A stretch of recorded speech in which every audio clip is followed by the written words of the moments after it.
Good morning, my incredible things. Happy Friday, and welcome back to the channel. I'm Kasara, the host of the Cavern of Secrets. We're discussing two unsolved cases from different locations, and they're actually close in time. So, grab some snacks and your favorite beverage, and let's get into this. So, in 1929, Isidor Fink came over to New York City from Poland and set up a laundry service, which was attached to his living quarters. On the night of March 9th, 1929, Isidor made several laundry deliveries before returning to his quarters on 4 East 132nd Street at around 10:15 p.m. At around 10:30, his neighbor heard screams but no gunshots. They rushed outside to summon the police, and luckily a police officer was nearby and was able to rush to the scene pretty quickly. After interviewing the neighbor, the officer tried the front door, assuming it was a home invasion, and probably the door was busted in. However, to his surprise, the door was locked from the inside. He tried the back door, but found it too was locked from the inside. Testing the windows, he found that all of them were nailed shut from the inside. Of course. There was no way a person could have left the premises without locking a door or window on the inside while standing on the outside. So, that meant Mr. Fink and his assailant were still inside the apartment. The windows were too small for an adult to squeeze inside, so the officer broke one of the windows and asked a small boy to climb inside to unlock the front door for him. Once inside the apartment, the police officer surveyed the scene. Isidor Fink lay on the floor in the back room with 3 gunshot wounds, 2 in the chest and 1 to the wrist, which I thought was kind of weird. Unless he was holding a weapon and the assailant shot his wrist to make him drop it. It's the only thing I could think of. Because of the impossibility of a second person to have been in the room, the officer suspected it was a suicide. However, no gun was found anywhere on the premises. No money or valuables were taken, so it didn't seem like a robbery. Fingerprints were taken, but they all belonged to Mr. Fink. The crime was clearly a homicide, but how did the murderer get into the apartment and then out again? The police searched the premises for a hidden opening in the walls, but nothing was found. Somehow, someone gained access to the locked apartment, killed Fink, and left through an exit that wasn't a window or door, seeming like they just vanished into thin air. The case has never been solved. And the only thing I could think of with this case is somehow the intruder gained access to Fink's keys, maybe made copies, and that's how they were able to get in and out. Or maybe there's a door connecting the laundry room to Fink's quarters, but I think the police would have figured that out and saw that when they were investigating. What I thought was really weird about this is Isidor Fink wasn't in America that long to have made or built relationships or even made enemies. So it's kind of strange that somebody would have just killed him for whatever reason. Very odd. Let me know what you think in the comments below about that one case. The second unsolved murder case occurred on March 31st, 1922, which I thought was kind of weird that both of them took place in March.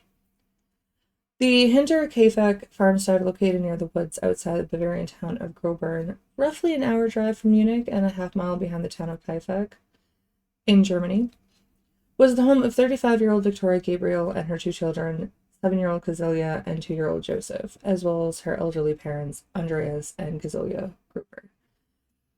The family kept to themselves, however, neighbors grew concerned when young Kazilia missed school, and the entire family failed to show up to church, where Victoria was a member of the choir. On April 4th, the neighbors decided to investigate when the family's mail started piling up at the local post office, and Kazilia missed another day of school. In the barn, the neighbors found 4 brutally battered bodies covered with hay. Inside the house, they discovered the bodies of Joseph and the maid Maria Baumgartner. It was her first day on the job, too, which absolutely devastating for her family. The previous maid quit due to a strong belief that the farm and house were haunted.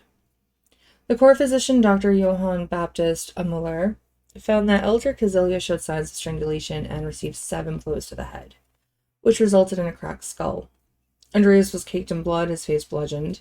Victoria's skull was also smashed. Her head showed 9 star-shaped wounds, and the right side of her face had been hit with a blunt object. The younger Kazilia was also struck repeatedly with a blunt object. However, the autopsy found that she was most likely still alive after the attack and in shock for several hours, because the physician noticed she had ripped her own hair out. Whereas Andreas, elder Kazilia, and Victoria likely died instantly from the blows from a mattock, which is a pickaxe-like tool that is used for digging and chopping.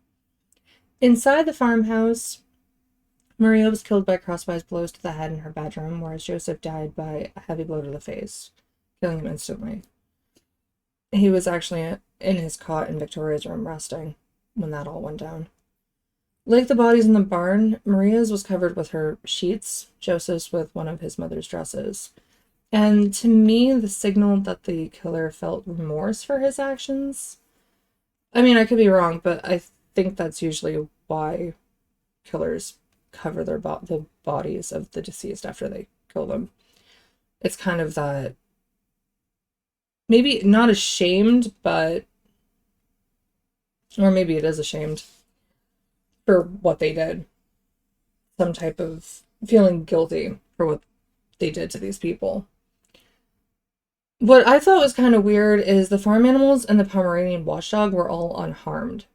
And what's even creepier is they had been taken care of and fed in the several days that passed between the murder and the discovery of the bodies.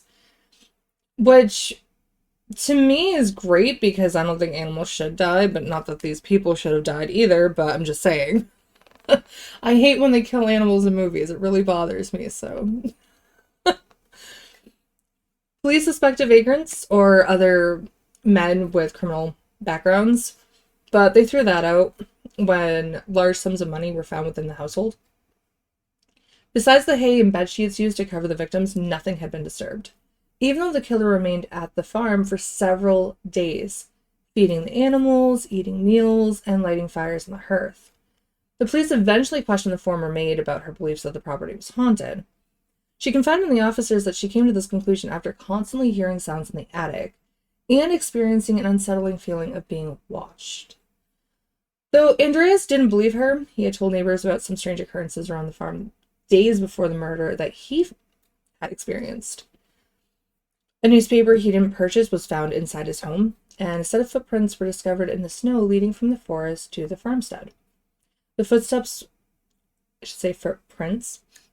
were set in pristine and unmarked snow leading only in one direction, and not ever going back the other way. No one knew who they belonged to, and to make matters even stranger, one of the family's 2 keys disappeared shortly before the murder. So somebody managed to take that key and gain access to their house and farm. It can only be surmised that the footprints leading from the forest, the sounds in the attic, and the smoking chimney in the days following the crime indicates the murderer was residing within the house, which is terrifying that this person was probably living there for a while, maybe to get out of the cold, and maybe they snapped and killed them because they were finding out that somebody was living in their house. I don't know. The police believe that Victoria's old lover, Lorenz Glittenbauer, the very man who led the search party that discovered the bodies, and the father of Joseph, was the culprit. However, they couldn't conclusively place him at the crime scene. After he was eliminated, they thought Victoria's husband, Carl Gabriel, came back from the war and killed them. The police soon discovered a flaw with that suspect. Carl had been reported slain in France almost a decade before, with many of his fellow soldiers attesting to seeing his body. Another theory floated around that Joseph was actually the child of Victoria and her father Andreas, and that one of them had killed the entire family before turning the mattock on themselves. Andreas's preferences towards incest and abuse were discussed frequently in the neighboring town. Supposedly Andreas had other children with Kazilia besides Victoria, but she was the only one that survived his violent hands into adulthood. However, these were just rumors that weren't based on fact, and the injuries to the bodies couldn't be explained as self-inflicted. So it wasn't possible that these crimes were a murder-suicide. The case has been reopened several times in the last 95 years, but no one can explain the murders. And in 1923, the farm was demolished, and The family was buried without their heads since the skulls were sent to Munich, where they were examined for metaphysical clues, which led nowhere. Sadly, during World War II, the skulls were lost and never returned. Could it have been a drifter taking up shelter in the farmstead during the winter months? Perhaps an angry neighbor or someone close to the family?